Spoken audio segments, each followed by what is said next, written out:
Keterbukaan informasi publik menjadi sebuah aspek penting yang harus dipatuhi oleh seluruh badan publik yang ada di Indonesia, tidak terkecuali di Provinsi Kalimantan Timur. Hai Londoners, perkenalkan nama saya Leliana Andriani dari Program Studi Corporate Communication Batch 21 London School of Public Relations, Jakarta. Pada kesempatan hari ini, kita akan membahas tesis yang berjudul Keterbukaan Informasi Publik dalam Komunikasi Korporat pada PT KTMBS Perseroda sebagai badan usaha milik daerah di Provinsi Kalimantan Timur menuju transparansi dan partisipasi publik. Lalu, apa yang menjadi latar belakang dari judul yang diangkat oleh peneliti pada hari ini? Yang pertama, landasan hukum sesuai dengan Undang-Undang Nomor 14 Tahun 2008 tentang keterbukaan informasi publik yang harus ditaati dan juga menjadi kewajiban bagi seluruh badan publik tidak terkecuali BUMD untuk menyediakan informasi kepada masyarakat. Dan yang kedua adalah Peraturan Komisi Informasi Nomor 1 Tahun 2010 tentang bagaimana badan publik dapat menjadikan keterbukaan informasi publik sebuah aspek penting dalam tata kelola institusi untuk mewujudkan transparansi dan juga partisipasi publik. Dan yang ketiga, ini cukup menarik berdasarkan Deloitte 2018 di berbagai laporan mengenai corporate governance, bahwa keterbukaan informasi merupakan salah satu faktor penting dalam meningkatkan kepercayaan pemangku kepentingan atau stakeholders dalam hal ini termasuk masyarakat umum. Sehingga ini menarik ketika kita akan melihat bagaimana transparansi dan juga partisipasi publik untuk meningkatkan kepercayaan publik ataupun masyarakat. Pada kesempatan ini, peneliti juga akan membahas terkait rumusan masalah, yaitu bagaimana penerapan keterbukaan informasi publik di PT KTMBS Perseroda sebagai BUMD Provinsi Kalimantan Timur dalam upaya meningkatkan transparansi dan partisipasi publik, serta dengan tujuan menganalisis penerapan keterbukaan informasi publik di PT KTMBS Perseroda sebagai BUMD di Provinsi Kalimantan Timur dalam meningkatkan transparansi dan juga partisipasi publik. Pada kesempatan ini, kita akan membahas satu hal yang menarik, yaitu novelty ataupun juga keterbaharuan dari penelitian. Penelitian kali ini memberikan analisis yang mendalam tentang praktik keterbukaan informasi publik yang diterapkan di BUMD. Namun, apa yang menjadi pembeda penelitian kali ini dengan penelitian-penelitian sebelumnya? Jika penelitian-penelitian sebelumnya membahas keterbukaan informasi di BUMD secara umum atau sekaligus mencangkup banyak BUMD, kali ini pembaharuannya adalah yang pertama. Penelitian ini berfokus pada transparansi dan partisipasi masyarakat di BUMD yang ada di Indonesia, yaitu BUMD yang ada di Provinsi Kalimantan Timur dalam konteks korporasi, yaitu PT KTMBS Perseroda. Dan yang kedua mengenai pembangunan IKN Nusantara sebagai ibu kota negara baru. Kalimantan Timur terpilih menjadi ibu kota negara baru atau Nusantara, sehingga menarik ketika kita membutuhkan kepercayaan publik, ketika kita membutuhkan partisipasi masyarakat untuk kembali meningkatkan keterbukaan informasi. Dan BUMD sebagai salah satu badan publik adalah pilihan yang tepat, sehingga PT KTMBS nantinya akan dapat menjadi contoh bagi BUMD-BUMD lain dalam mendukung ekonomi lokal secara transparan. Kini kita akan masuk ke teori utama yang akan dibahas dalam penelitian ini oleh peneliti.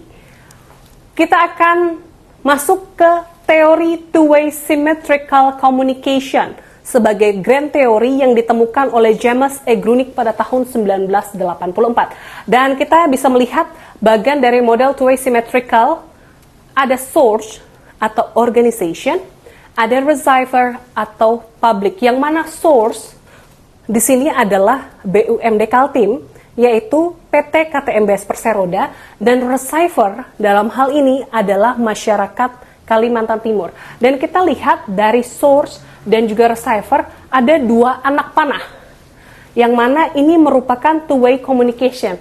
Adanya timbal balik, adanya feedback dari source ke receiver dan receiver ke source, sehingga ini memungkinkan adanya partisipatif dan juga komunikasi yang terbuka antara source dan juga receiver, dalam hal ini PT KTMBS dan juga masyarakat Kalimantan Timur. Setelah dari teori utama, kita akan masuk ke teori pendukung. Dalam hal ini, peneliti menggunakan Institutional Theory in Organizational Studies by John W. Mayer and Brian Rowan 1977. Ini merupakan teori organisasi yang membagi menjadi 3 subsektor. Yang pertama, coercive, atau organisasi mengikuti aturan dan peraturan karena tekanan eksternal yang kuat, seperti regulasi pemerintah atau harapan masyarakat. Regulasi pemerintah yang dimaksud dalam hal ini adalah bagaimana penerapan Undang-Undang Keterbukaan Informasi Nomor 14 Tahun 2008 bagi seluruh badan publik. Dan bagaimana dengan harapan masyarakat? Di sini tentunya harapan besar masyarakat untuk adanya transparansi ataupun juga partisipasi dalam meningkatkan keterbukaan informasi publik yang ada di setiap daerah. Kita masuk yang kedua, yaitu bimimetik. Organisasi meniru praktik atau struktur organisasi lain karena ketidakpastian atau ketidakjelasan dalam lingkungan mereka. Nah, hal ini termasuk bagaimana kita bisa melihat adanya anugerah keterbukaan informasi publik. Ada indeks tidak informatif, ada indeks menuju informatif, dan ada indeks informatif. Dari 3 hal ini kita bisa melihat bagaimana organisasi dapat meniru praktik ataupun struktur organisasi lain. Dari yang tidak informatif menuju informatif. Dari yang menuju informatif, maka akan menjadi informatif. Kita akan melihat badan publik mana yang tentunya lebih baik di keterbukaan informasi dari badan publik lainnya, sehingga dapat kita tiru praktik ataupun juga struktur organisasinya. Dan yang ketiga adalah normatif, bagaimana organisasi mengadopsi praktik atau nilai-nilai yang dianggap normatif dalam bidang mereka. Salah satu standar yang kita gunakan dalam keterbukaan informasi ini bagaimana standar transparansi yang bisa diadopsi dari norma-norma, entah itu dari badan publik, entah itu dari setiap daerah, ataupun juga dari BUMD sebagai salah satu badan publik yang ada di Indonesia. Baik, kini kita akan masuk ke literatur review, ataupun juga bagaimana penelitian-penelitian sebelumnya yang membahas tentang keterbukaan informasi publik di BUMD, ataupun juga transparansi maupun juga partisipasi masyarakat, atau teori yang saya gunakan, yaitu two-way symmetrical communication.